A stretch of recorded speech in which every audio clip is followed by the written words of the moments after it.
Je vais vous expliquer aujourd'hui quelque chose que beaucoup de vendeurs trouvent contre-intuitif. Quand il y a une propriété qui est affichée trop cher, les acheteurs ne font pas nécessairement des offres plus basses.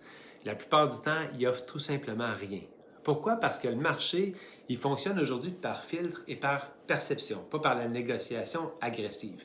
Concrètement, il y a un acheteur qui cherche jusqu'à 900 000 par exemple, il ne verra jamais une propriété affichée à 950 000. Même s'il aurait été prêt à offrir 8,80, 8,90, elle est invisible pour lui. Ensuite, il y a la perception. Quand un prix est perçu comme déconnecté du marché, les acheteurs se disent rarement Ah, je vais offrir 100 000 de moins.